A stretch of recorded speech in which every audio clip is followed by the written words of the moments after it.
साहब बात यह है कि जुल्फ़िकार अली भुट्टो शहीद की इतनी बड़ी कुर्बानी के बाद आज तो मुल्क में जमहूरियत होनी चाहिए थी, मगर आज भी आप समेत तमाम सियासतदान उसी इस्टेब्लिशमेंट के साथ समझौते करते हैं हुकूमत में आने के लिए।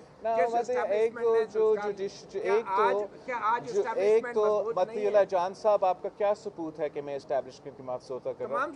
नहीं, तमाम करा के आपने तमाम में मुझे शामिल किया है।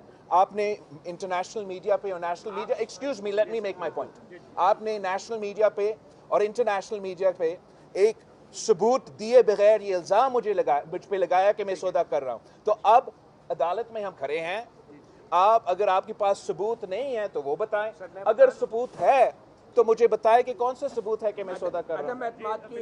यार, आप अदम एतमाद की तहरीक पर क्या सबूत है? आपके लीडर खुद मान रहे हैं कि आप मुलाकातें करते रहे, सब लोग मुलाकातें करते रहे। दैट्स नॉट सबूत दैट मैंने किसी चीज पे सौदा किया है।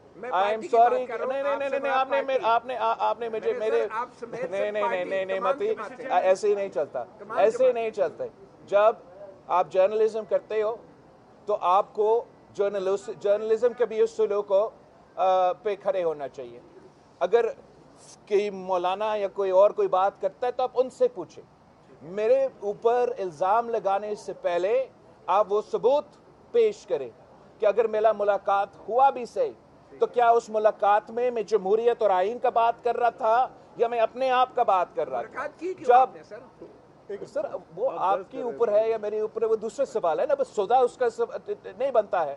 तो आप अगर ये इल्ज़ाम लगा रहे हो तो आप बड़े मेहरबानी सबूत लेकर आए, वरना आपसे ये उम्मीद नहीं था कि आप बगैर किसी सबूत के साथ मेरे ऊपर कोई इल्ज़ाम लगा। थैंक यू मती।